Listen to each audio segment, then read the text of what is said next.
चर्चा में उपस्थित राष्ट्रीय जनता दल के प्रदेश अध्यक्ष आदरणीय नेता राष्ट्रीय उपाध्यक्ष शिवानंद तिवारी जी, प्रदेश उपाध्यक्ष उदय नारायण चौधरी जी, राष्ट्रीय जनरल सेक्रेटरी पूर्व मंत्री आदरणीय श्याम रजक जी, पूर्व मंत्री श्री विशन पटेल जी, पूर्व मंत्री श्री शिव सुंदरराम जी, पूर्व केंद्रीय मंत्री काफी सिंह जी, जनाब डॉक्टर शबीर अहमद साहब जी और हमारे अतिथि वर्षा से आए श्री एस.एन. साहू जी,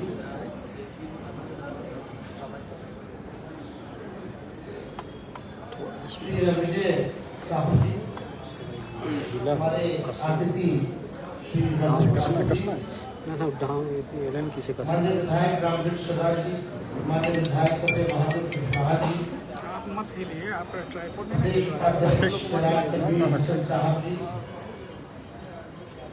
प्रदेश उपाध्यक्ष श्री अशोक सिंह जी और यहाँ उपस्थित सभी विधायकगण, विधान परिषद, पूर्व विधायक, सभी पार्टी के पदाधिकारी, अधिकारी, नेतागण, दूर दराज से आए हुए सभी हमारे अभिभावक, माताएं, सभी नौजवान युवा साथी और मीडिया के साथी, आज के कार्यक्रम में आप सब लोगों का स्वागत करते हैं, आप सब लोगों का अभिनंदन करते हैं और संविधान दिवस के अवसर पर आप सभी लोगों को बधाई देते हैं। और बड़ी खुशी की बात है और आज के दौर में ऐसा कभी देखने को मिलता है जहां जो हमारे पुरखे रहे हैं, महापुरुष रहे हैं, इस तरह का कार्यक्रम पार्टी कार्यालय में करके जो समाजवादी नेता रहे, देश की आजादी में जिनका बड़ा योगदान रहा, उन पर बड़ी चर्चा हम लोगों ने की।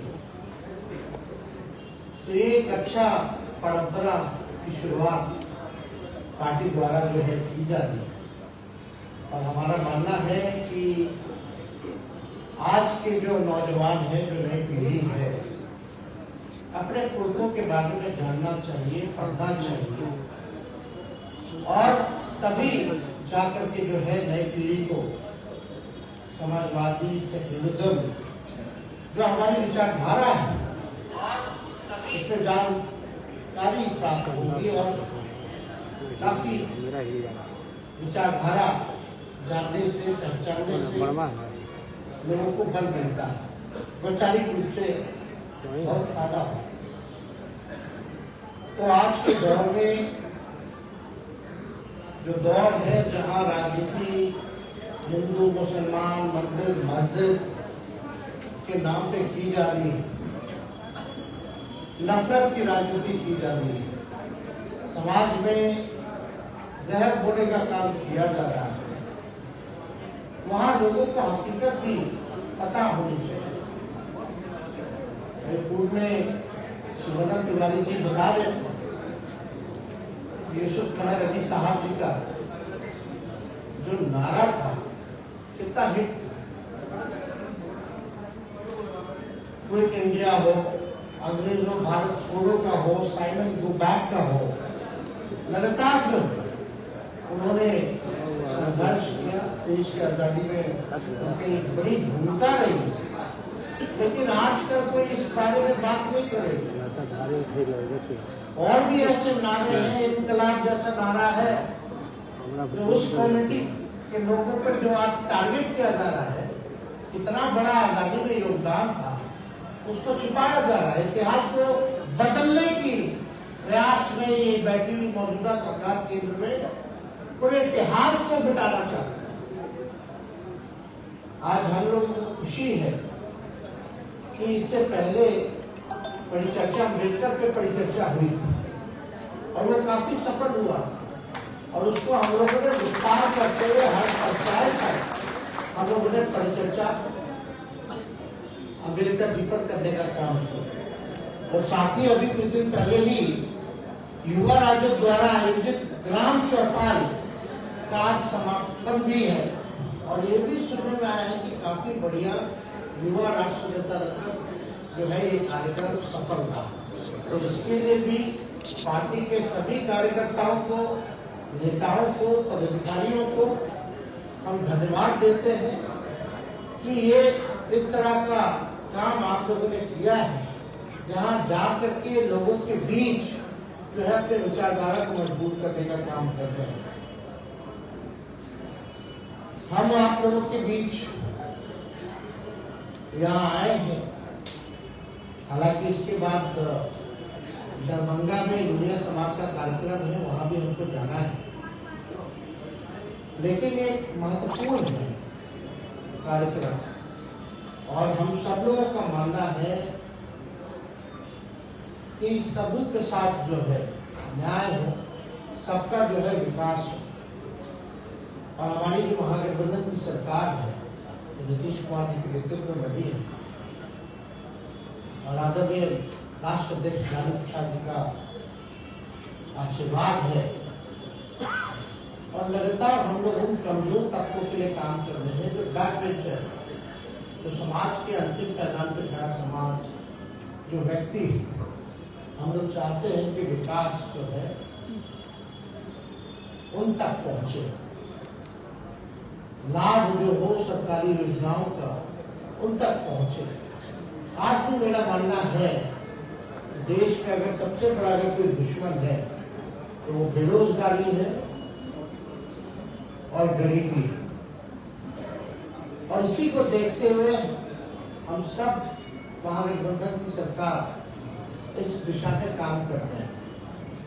और जो बिहार सरकार ने जो ऐतिहासिक निर्णय लिए हैं, जो काम किया है, वो देश को दिशा दिखाने का काम, जो हम लोगों की मांग है, जो हम लोगों का संघर्ष रहा कि भाई जाति जनगणना जो है वो होनी चाहिए, ताकि रियल पिक्चर जो है, एक साइंटिफिक डेटा जो है उपलब्ध हो अपने आबादी का, अपने प्रदेश की आबादी का, अपने देश की आबादी का, ताकि पता चल पाए भाई ये ढेला धोने वाले कौन है, भीख मांगने वाले कौन है, कौन लोग जो है भूमिहीन है, कौन लोग जो है गरीबी रेखा के अंतर्गत आते हैं, कौन लोग नाला साफ करते हैं, आखिर इनका पहचान किया जाए और पहचान करके इनको आर्थिक न्याय हम लोग दिलाने का काम करें, हम लोग की धारणा बनाने का काम।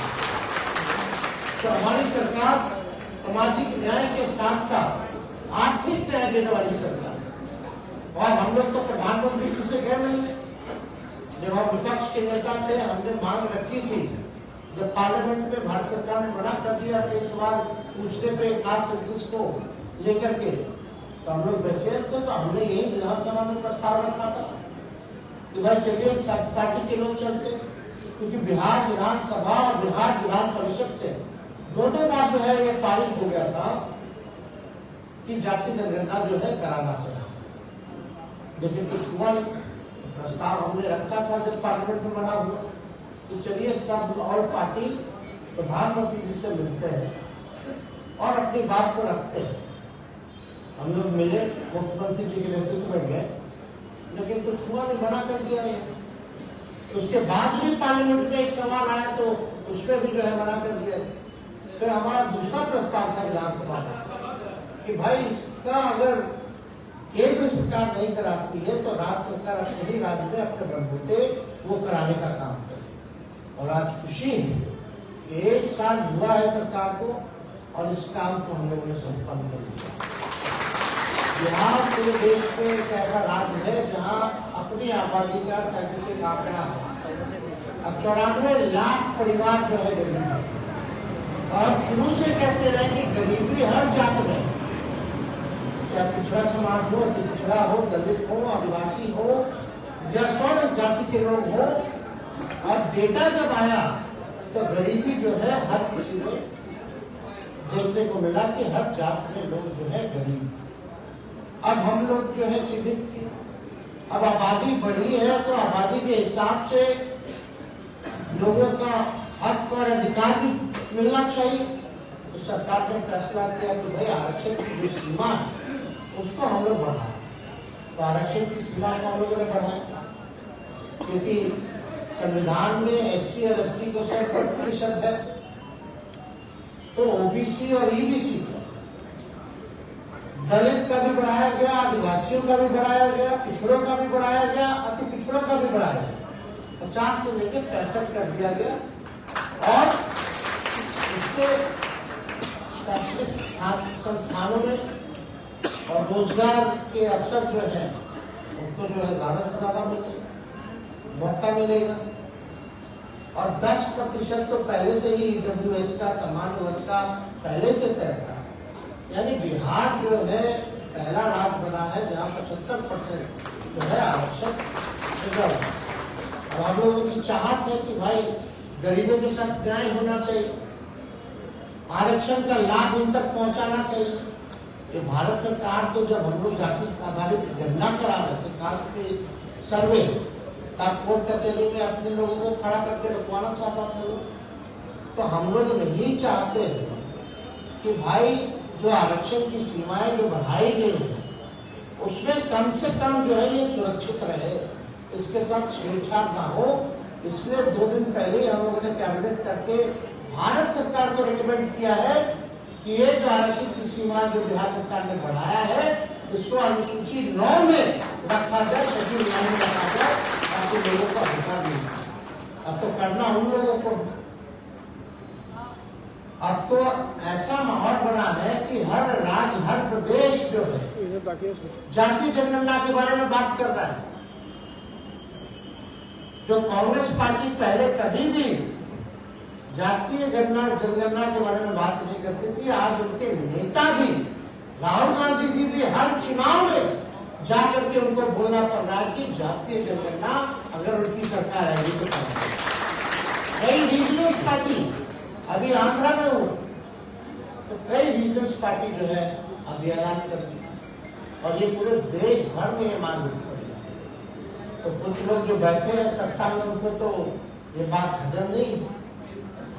दूसरा ऐतिहासिक काम ये हुआ हमारी सरकार ने करने का काम किया कि कोई एक राज्य बता दीजिए जिस राज्य में एक साथ लाखों के तादाद में नियुक्ति पत्र बांटा जा रहा है। आप समझ जाइए कि जो पिछला केवल एक विभाग का एक दिन में 1,22,000 नियुक्ति पत्र आता है। उससे पहले होम मिनिस्टर का था तो सिपाही लोगों को 10,000 हम लोग बांटे थे, अब उसका भी 70,000 कर दिया गया।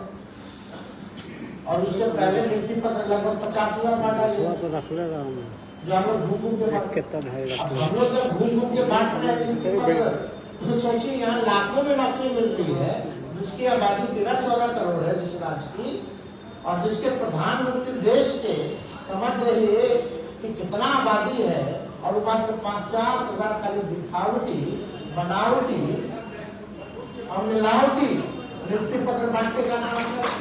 देखा यानी बिहार जो काम कर रहा है देश वही चाहता है कि ऐसा काम हर राज्य में हो। अभी मजबूरी होगी उन लोगों की। अब जाति जनगणना अमित शाह आते तो कहते कि बिहार आते तो बोलते हैं कि भाई फलना जात का इन लोगों ने बढ़ा लिया, यादव और मुसलमान का बढ़ा लिया। क्या बात कर रहे हैं आप? इस देश के बारे में बोल रहे हैं। बिहार तो ऐसा राज्य है जिसके पास खुद का साइंटिफिक आंकड़ा है। अगर आपको कंपैरिजन भी करना पड़े तो अगर आपको लगता है कि हम लोगों ने गलत कराया है तो भारत सरकार ऐलान कर दे, आप तो करवा लीजिए। दूध का दूध पानी का पानी हो जाए।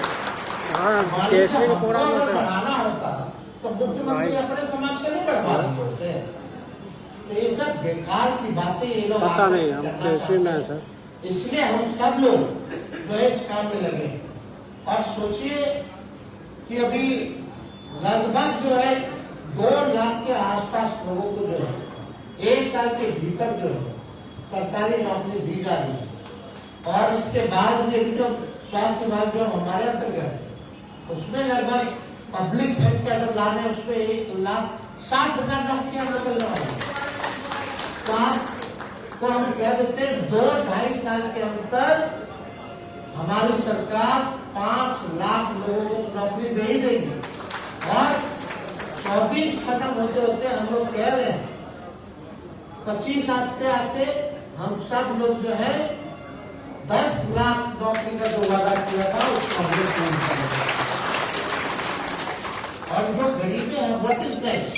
आंकड़े हमारे पास आ गए तो हमको योजना बना।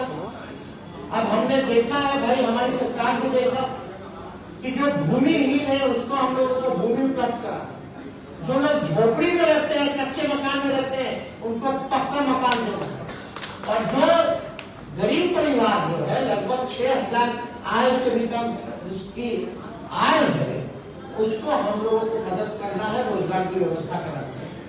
तो ऐसे परिवारों को, गरीब परिवारों को हमारी सरकार 2 लाख का जो है सहायता देने का काम करेगा, और जमीन भूमि खरीदने के लिए 1 लाख रुपए, और पक्का मकान बनाने के लिए ताकि पक्का उनका कमरा बन जाए, मकान बन जाए, उसके लिए 1,20,000 रुपए उन परिवारों को हम लोग देने का काम।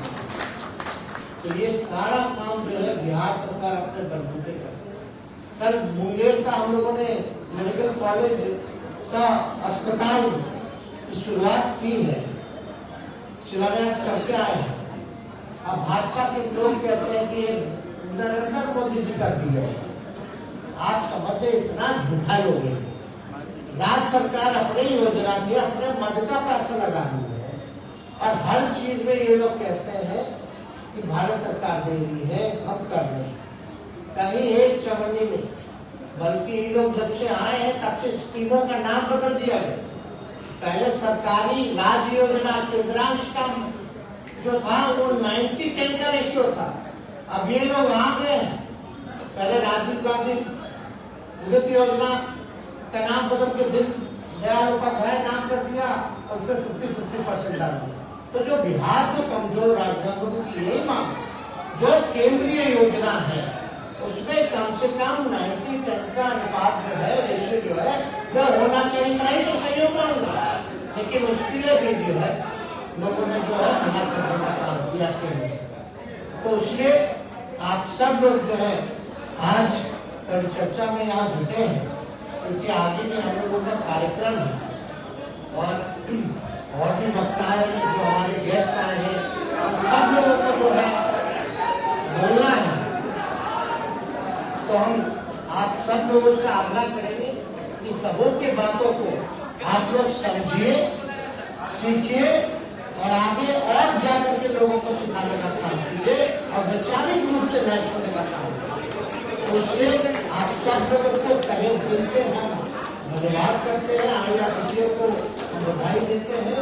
यहाँ आए आप सब लोग, और सभी पार्टी के हमारे नेता, कार्यकर्ता, पदाधिकारियों को भी धन्यवाद देते हैं कि इस तरह का माहौल जो है, अम्बेडकर परिचर्चा हो रही है, आज यूसुफ जी पे परिचर्चा हो रही है, तो एक बहुत ही अच्छा काम हो रहा है। आज के दिन में हमको कोई और पॉलिटिकल पार्टी ऐसे महापुरुषों को याद भी करती होगी। तो इसलिए आप सब लोगों का हम तहे दिल से धन्यवाद करके अपनी बातों को विराम देते हैं। जय हिंद, जय बिहार।